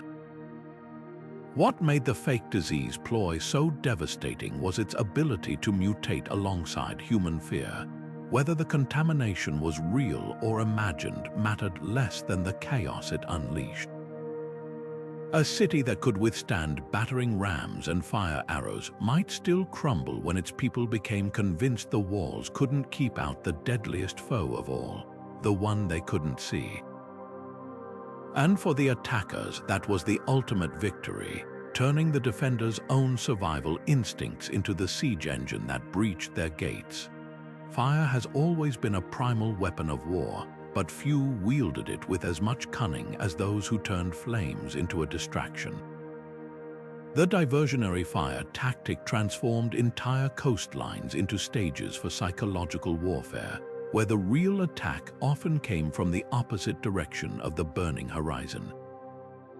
Imagine the scene, a moonlit night shattered by the sudden glow of multiple blazes erupting miles apart, each one demanding urgent attention from exhausted defenders. By the time the garrison commander realized half his forces were sprinting toward empty beaches, the enemy's main fleet had already slipped through the undefended harbor entrance. The Knights Templar employed this strategy with chilling efficiency during their defense of Acre in 1291. As Mamluk forces tightened their siege, the Templars launched small boats under cover of darkness, their crews igniting oil-soaked hay bales along a 3-mile stretch of shoreline. The flickering light created the illusion of an amphibious assault, drawing Mamluk cavalry into a frantic scramble to secure non-existent landing zones. Meanwhile, the real Templar strike force, a single galley packed with reinforcements, rode silently through the chaos, reaching the city's southern seawall unchallenged. The Mamluks didn't just lose time, they lost the ability to distinguish threat from theater, their discipline unraveling with every false alarm. What made diversionary fires so effective was their scalability. A handful of raiders could simulate an invasion using nothing but torches and dry brush, their movements hidden by the very smoke they created. Norse sagas describe Vikings staging elaborate fire pantomimes during raids, with teams of runners carrying burning brands along cliff tops to mimic the advance of a larger force. Defenders faced an impossible calculus: ignore the flames and risk letting real attackers through, or divert precious resources to extinguish what might be empty spectacle. Night amplified the tactic's power. The siege of Almeria in 1348 saw Castilian forces float burning rafts toward the Moorish harbor, their flickering light distorting distance and scale. Watchmen swore they saw enemy sails in the firelight, only to find charred driftwood at dawn. Meanwhile, the real Castilian sappers had tunneled under the landward walls, their progress masked by the commotion at sea. The lesson was brutal. In darkness, perception became reality, and a few well-placed flames could rewrite an entire battlefield's geography in the minds of those trying to defend it.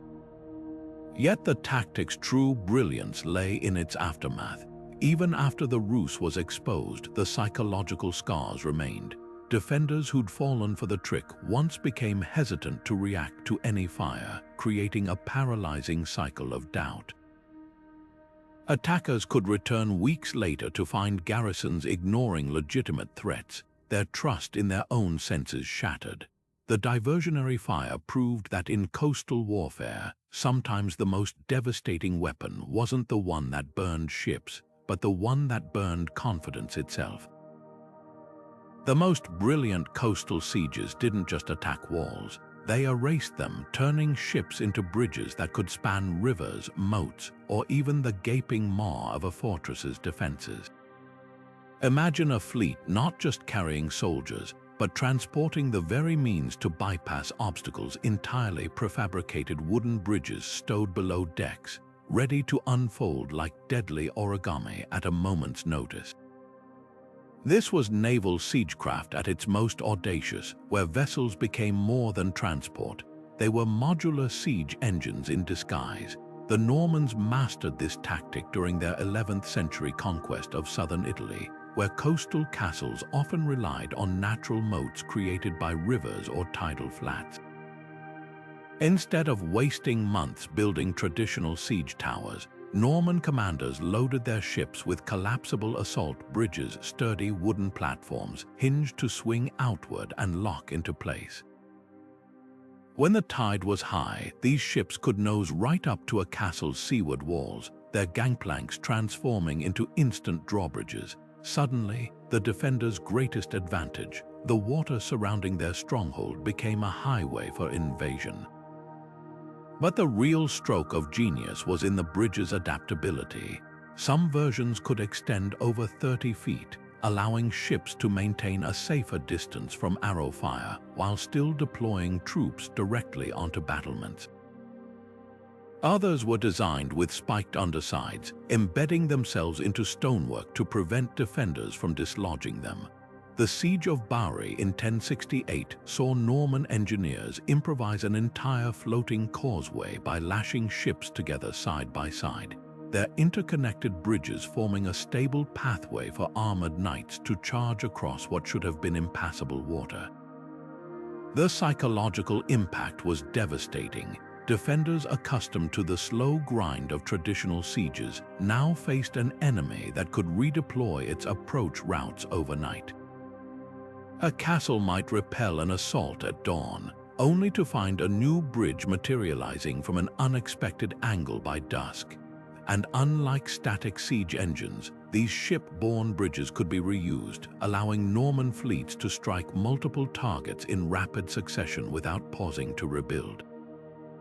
Yet the tactic's brilliance came with razor-thin margins for error.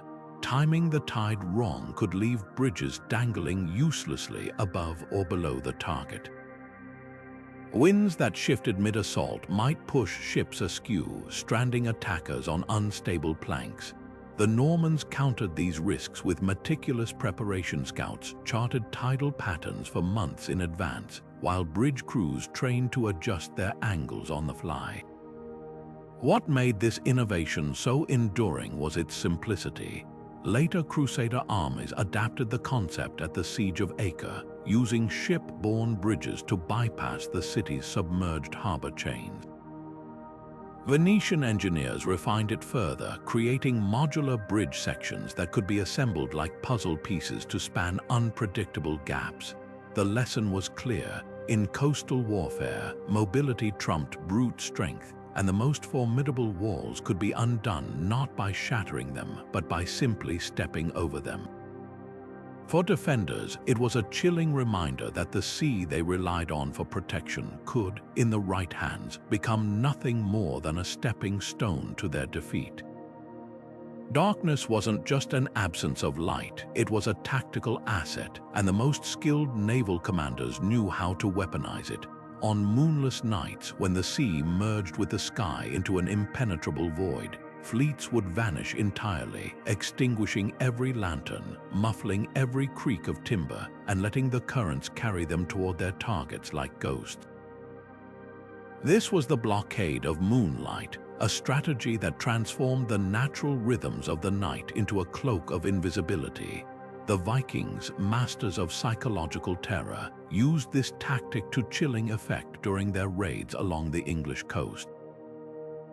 Their longships, already painted black for camouflage, would drift silently with the tide, oars lifted to avoid even the faintest splash. Coastal sentries might strain their eyes at the horizon, convinced the darkness was empty, until the first war cry echoed from just offshore and the shadows themselves seemed to come alive with armed men. The brilliance of this tactic lay in its exploitation of human perception. On moonlit nights, watchmen could spot the silhouette of a sail or the glint of a helmet. But under the thick cloak of a new moon, even the most vigilant defenders' eyes played tricks. The Byzantines took this further during their defense of Constantinople, deploying small, unlit scout boats ahead of their main fleet. These decoys would drift just within earshot of enemy harbors, their crews mimicking the sounds of seabirds or lapping waves to mask any telltale noise. By the time the real fleet arrived, defenders were often too disoriented to react in time. Timing was everything. Commanders studied lunar cycles like generals poring over battle maps, planning assaults around the blackest nights of the month. The Genoes, during their clashes with Venice, went so far as to hire astronomers to predict cloud cover, ensuring their ships could approach under the perfect veil of obscurity. Some accounts describe entire squadrons navigating by the faint glow of bioluminescent algae stirred up in their wake, nature's own lanterns, visible only to those who knew where to look. But the true mastery of the blockade of moonlight wasn't just in the approach, it was in the aftermath. Raiders who struck under total darkness left defenders questioning reality. Had the attack come from the north or the south? How many ships were truly out there? The uncertainty lingered long after the attackers had vanished, turning every moonless night that followed into a source of dread. For coastal villages, the strategy didn't just deliver violence, it planted seeds of paranoia that grew with each passing tide. The lesson was clear: in naval warfare, the darkest nights weren't a barrier to action. They were the perfect cover for it. Nothing eroded trust in coastal defenses faster than the sight of familiar colors on the horizon, only to watch those very flags become a weapon. The false flag infiltration turned maritime recognition into a lethal game of deception, where the rules of engagement were rewritten by whoever dared to bend them first. Mediterranean chronicles overflow with accounts of ships gliding into harbors under forged banners, their crews waving friendly signals until the moment grappling hooks bit into the quayside timbers. Genoese privateers became infamous for this ruse during their 14th century rivalry with Venice. A common trick involved capturing Venetian merchant vessels intact, then repainting their hulls to match the latest Venetian naval designs. With original captains forced to vouch for them at gunpoint, these wolf-in-sheep's clothing warships would enter enemy ports unchallenged. Once inside, they didn't just attack, they sabotaged. Some crews slipped below decks to drill deliberate leaks in harbor-bound vessels, while others ignited hidden caches of pitch in waterfront warehouses. The real devastation came from the lingering paranoia. After a few such incidents, Venetian harbormasters began treating every arriving ship as a potential Trojan horse, delaying legitimate trade and straining alliances. The tactic's effectiveness hinged on medieval naval communication limits. Without radios or signal standardization, ship identification relied heavily on visual cues: flags, sail patterns, even the cut of sailors' uniforms. Savvy commanders exploited these vulnerabilities with theatrical precision. Aragonese records describe a raid on Marseille where attackers staged a fake distress scenario, flying the fleur-de-lis of France while crewmen dangled over the sides pretending to be wounded. When the port's rescue boats rowed out, they found themselves swarmed by injured sailors who were actually armed boarders, but the psychological aftermath cut deeper than any physical damage. Defenders who fell victim to false flags developed a crippling reluctance to trust even genuine allies. The Knights Hospitaller on Rhodes instituted draconian new inspection protocols after a supposed Egyptian grain ship turned out to be packed with Mamluk shock troops. Every barrel had to be uncorked, every cargo hold swept for hidden combatants procedures that slowed vital resupplies to a crawl during critical sieges. The sea, once a connective highway between civilizations, became a realm of shifting identities where no banner could be taken at face value.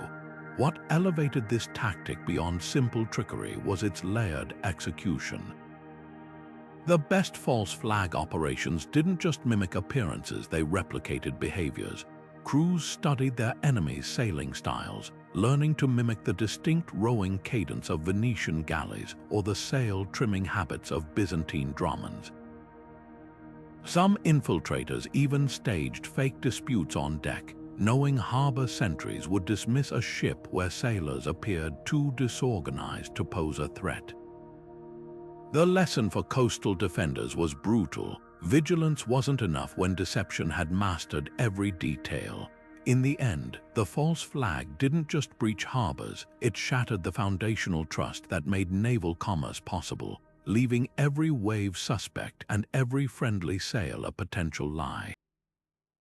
There's a grim poetry to the scorched harbor, the moment when defenders, staring down certain defeat, chose to turn their own homes into pyres rather than let the enemy take a single brick unchallenged. This wasn't just destruction, it was defiance distilled to its purest form, where the last act of resistance wasn't fighting to keep a port, but ensuring no one could claim it intact. Picture the scene: barrels of oil rolled onto docks, torches hovering over prized ships, and the acrid tang of burning grain stores fouling the air. The message was clear: if the enemy wanted this harbor, they'd inherit nothing but ashes and salt water. The Knights Hospitaller faced this brutal calculus during their final days at Acre in 1291.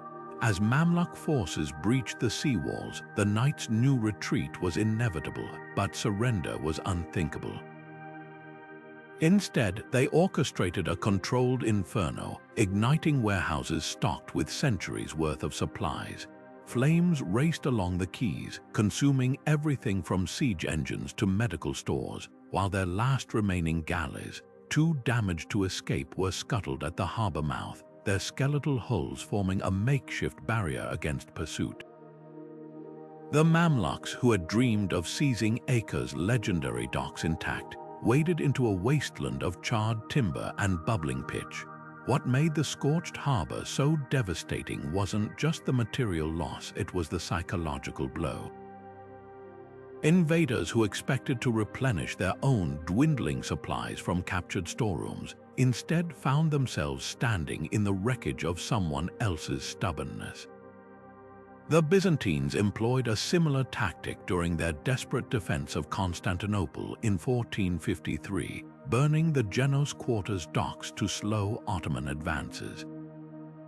Even as their empire crumbled around them, they denied the enemy the satisfaction of an unbroken victory. Timing was everything. Burn the harbor too soon, and you crippled your own defenders. Wait too long, and the enemy might seize the torches from your hands. Some commanders left smoldering traps, barrels of quicklime hidden beneath wharves that would ignite when exposed to seawater, or grain stores laced with sulfur to ensure any captured food was poisonous. The Venetians, ever the pragmatists, developed a chilling variation: dummy warehouses filled with worthless cargo, left conspicuously unburned to lure invaders into wasting time securing them while the real treasures were destroyed elsewhere. Yet the tactic's true cost was measured in the faces of those who carried it out. These weren't faceless soldiers following orders. They were sailors burning the docks their fathers had built, merchants torching livelihoods that had spanned generations. The scorched harbor was a collective act of sacrifice where the only victory left was in choosing how to lose. And for the attackers, the lesson was equally brutal. Conquest could be hollow when the prize had been hollowed out first. The sea might forget the flames, but history wouldn't every charred beam a testament to the fact that some defenders, even in defeat, refused to make it easy. Naval parades weren't just displays of power, they were carefully choreographed nightmares designed to break spirits before the first arrow flew.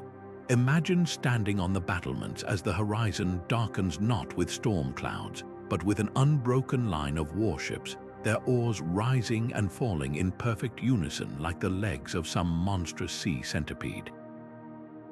This was psychological warfare at its most theatrical, where the mere suggestion of overwhelming force could collapse defenses faster than any battering ram. The Ottomans mastered this art during their conquests in the Aegean, where Sultan Mehmed Roman II would precede sieges by parading captured enemy flagships, their battered hulls and missing masts serving as grim previews of resistance's futility. The genius lay in the details. Fleets didn't just sail, they performed. Venetian accounts describe Ottoman squadrons executing precise maneuvers, their galleys pivoting simultaneously to present broadsides in a thunderous, synchronized volley. The shockwaves alone rattled windows in coastal towns, while the sulphurous smoke lingered like a funeral shroud over the harbor. For defenders, the spectacle wasn't just intimidating, it was instructional. Each synchronized turn demonstrated flawless discipline. Each blank shot salvo proved ammunition stockpiles deep enough to waste on theatrics. By the time the real attack came, many garrisons had already surrendered, their will eroded by the implicit message, "This is what you're up against." This is how it ends, but the most devastating parades played on deeper fears. The Byzantines, during their last stand at Constantinople, watched in horror as the Ottomans assembled a makeshift fleet overland, dragging galleys on greased logs behind the city's impenetrable seawalls. Warships appearing where ships shouldn't exist wasn't just a tactical feat, it shattered the defenders' trust in geography itself. If the enemy could move fleets like chess pieces, what else might they conjure? Similarly, English naval reviews during the 100 Years' War featured ghost ships, hulks painted bone white with tattered sails, their decks lined with straw dummies. From a distance, they swelled the apparent size of the fleet, but closer inspection revealed something more unsettling: an army of the unreal, blurring the line between threat and illusion. Timing amplified the terror. Commanders staged these displays at dawn or dusk, when the angled light exaggerated the fleet's scale. The Spanish Armada's departure from Lisbon in 1588 became legendary not for its combat, but for its departure ceremony, hundreds of ships unfurling crimson sails simultaneously, turning the Tagus River into a river of blood in the setting sun. For observers, the message was visceral. This force wasn't just powerful, it was inevitable, a force of nature rolling toward its prey. What made naval parades so effective wasn't the ships themselves, but the stories they let defenders tell themselves. A garrison commander counting masts might convince his council to resist, but that same commander watching a fleet execute complex maneuvers without a single shouted order. He wasn't just counting ships anymore, he was imagining the kind of leadership that could coordinate such precision, the resources that enabled such wastefulness, the confidence that permitted such arrogance. And in that moment, the battle was often lost before it began. The sea, usually a realm of chaos and chance, became a stage for the one thing more dangerous than violence: certainty. Certainty of defeat, certainty of inferiority, certainty that no wall could hold back the tide now rising against them. What emerges from these 30 tactics isn't just a collection of clever tricks, it's a blueprint for how adversity breeds ingenuity. Medieval naval commanders operated in a world where resources were finite, technology was rudimentary, and the sea itself was an unpredictable ally. Yet within those constraints, they engineered solutions that turned weaknesses into weapons. Consider how the Byzantines, outgunned by Arab fleets, didn't just build better ships, they reimagined the battlefield, using Greek fire and harbor chains to reshape the very geography of conflict. Or how Viking raiders, lacking the sheer numbers of settled kingdoms, weaponized darkness and psychology to make a handful of longships feel like an unstoppable tide.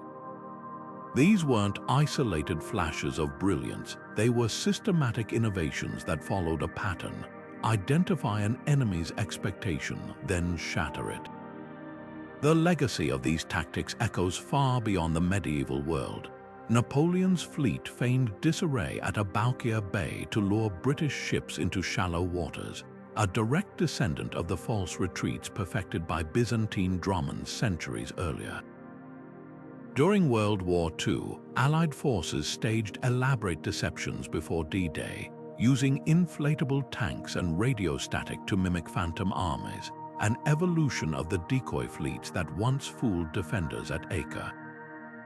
Even modern submarine warfare owes a debt to those moonless night raids, where stealth and misdirection proved decisive long before sonar or radar existed. The common thread: every breakthrough began with a simple question: how can we make the enemy see what isn't there and miss what is? What's striking isn't just the tactics themselves, but the mindset behind them. Medieval naval warfare was chess played on waves, where victory often went to those who could think in layers. A harbor chain wasn't just a physical barrier, it was a psychological one, forcing attackers to hesitate. A feigned surrender wasn't merely deception, it exploited the chivalric codes that bound their enemies' hands. Even environmental mastery, like the Dutch manipulating tides or the Japanese planting seafloor spikes, revealed a profound truth: the best commanders didn't fight the sea. They convinced it to fight for them. This evolutionary leap from brute force to cognitive warfare reshaped military doctrine forever. The Renaissance saw Venetian admirals drafting manuals on maritime deception, while Elizabethan privateers like Francis Drake cribbed from Viking hit and run tactics. Today's naval academies still teach principles forged in these medieval sieges: the value of unpredictability, the power of perception, the art of making limited resources seem limitless. The sea hasn't changed, but the way we wage war upon it. That transformation began with 30 desperate, brilliant strategies, proof that sometimes the sharpest weapon isn't a blade but an idea. The ingenuity of medieval naval commanders reminds us that history's greatest battles were won not just by strength but by creativity. These 30 tactics, some brilliant, some brutal, reveal a world where the sea wasn't just a battlefield but a canvas for innovation. From the Byzantines' flaming harbors to the Vikings' shadowy night raids, each strategy was a masterclass in turning limitations into advantages. What's striking isn't just the diversity of these approaches, but the underlying thread connecting them: a willingness to see the world differently. Where others saw only obstacles, these commanders saw opportunities to deceive, to adapt, to weaponize even the elements themselves. Consider how many of these tactics relied on psychology as much as physics. The false flag infiltrations and diversionary fires didn't just target ships or walls, they targeted minds. A well-timed rattle of chains or a staged naval parade could collapse morale faster than any volley of arrows.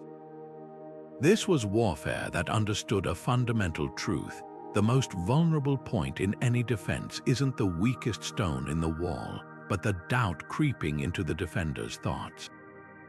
The sea, with its shifting tides and capricious storms, became the perfect accomplice to this psychological warfare, amplifying uncertainty until even seasoned soldiers questioned what was real. Yet for all their cunning, these tactics also speak to something deeper: the resilience of the human spirit under pressure. When the Mongols faced Japan's tidal traps or the Knights Hospitallers stared down starvation at Margat, they didn't just survive, they engineered solutions that pushed the boundaries of what seemed possible. Their legacy isn't just in the battles they won, but in the way they redefined the very nature of conflict. Naval warfare would never be the same after floating trebuchets proved ships could be artillery platforms, or after harbor chains demonstrated that geography could be redesigned with enough ingenuity. Which of these strategies resonates most? Perhaps it's the audacity of reverse Trojan horses, where victory hinged on hiding in plain sight. Or maybe the chilling efficiency of selective starvation, where time itself became a weapon. Whatever your pick, one thing is certain. These commanders didn't just fight their enemies, they outthought them, turning the chaos of war into a calculated game where creativity was the ultimate advantage. So drop anchor in the comments below. Which tactic would you have wanted to witness in action? And if you've enjoyed this voyage through history's hidden battles, don't forget to subscribe for more deep dives where the past isn't just remembered, but relived. After all, the sea of history is vast, and we've only just begun to explore its depths.